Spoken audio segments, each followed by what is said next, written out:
Hi, I would like to say hi first of all to everyone. Okay, so should we start with a statement, okay? I'm sure every one of us has had a time in their life when we felt isolated, frustrated, and hopeless because someone mocked you. Well, let's define what mocking can be first of all.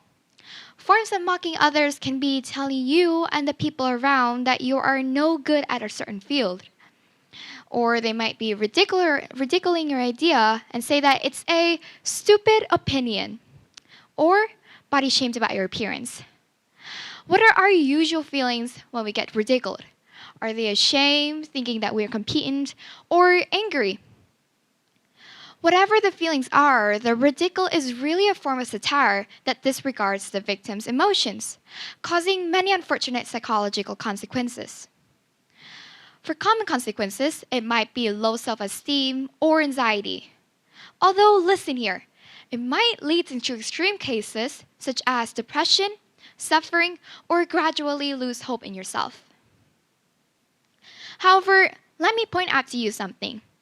How we deal with those negative emotions actually determines who you are and sometimes changes our destiny. Because by just changing a small thing that you do, it can change the mindset into a change in actions. For example, if you take it as a mockery and wallow into your inferiority complex, causing you to shrink like a snail and weakly gnaw at the hurt, by which I mean accepting the tragedy of fate, to not make any further steps in the future. Although, in contrast, if you take it as a motivation to challenge your capabilities, to prove that you are better than what you limit yourself at, you will see success. I have had a profound experiences of being mocked, and I use it as a motivation to, find a better version of myself. And the most important thing is that I know that there's unlimited strength inside me and that there's nothing I cannot overcome. Here's my story. When I was in grade 2, I was ridiculed by some of the students in my class as my English was not that fluent back then. It was exhausted as I faced satire and was isolated.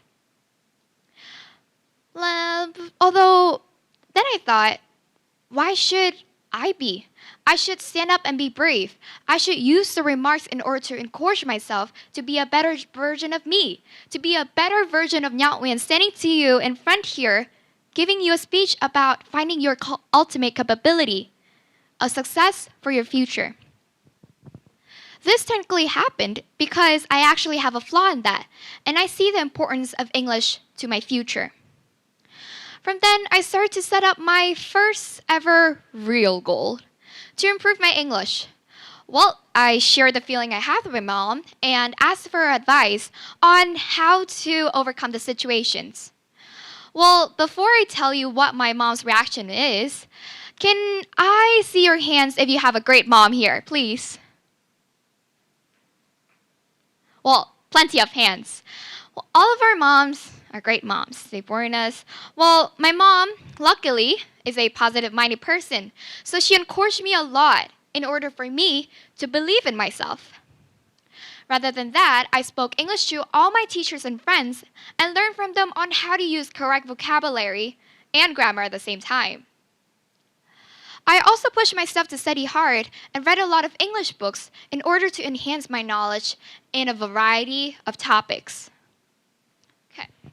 Well, it includes humanity, science, geography, history, well, everything that you can name about, including Nas Daily. Well, he's a good guy. He inspired me a lot throughout my journey of improving and found a better version of myself. How about Harry Potter or Percy Jackson? Is it your childhood? No. Okay, well, I guess it's my childhood only then.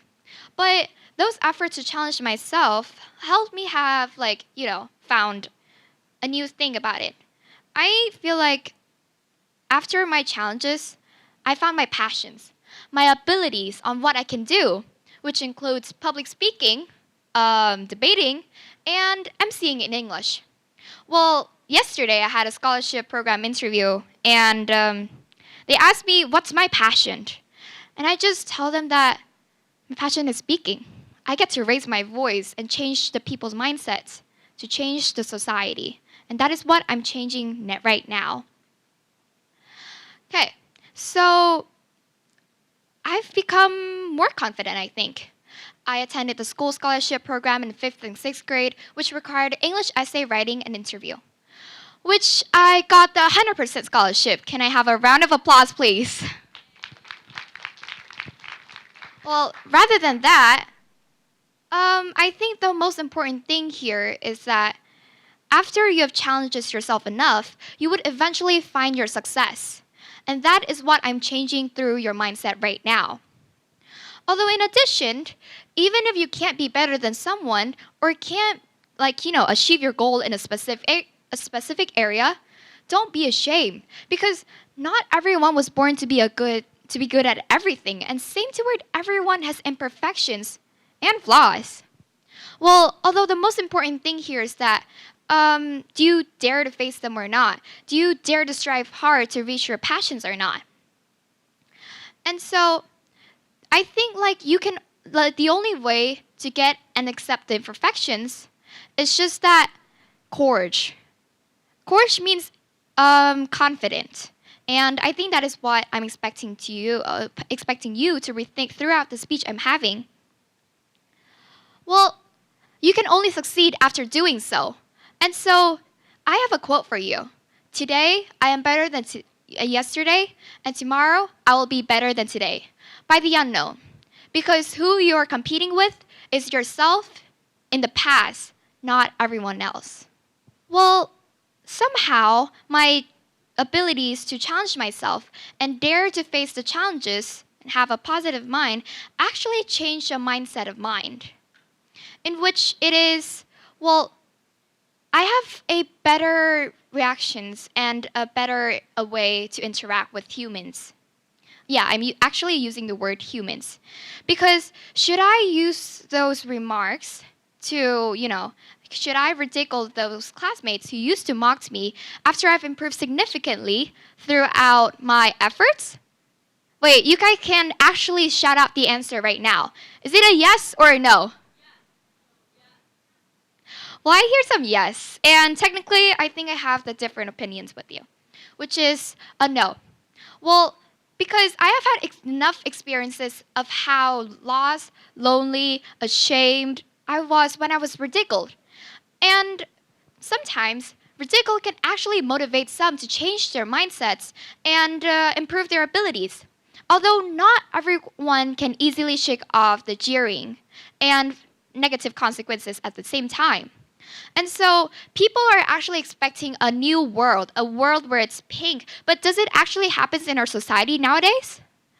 It doesn't. Stop being scornfully to each other and give them advices on sharing methods on how to overcome the situation sincerely.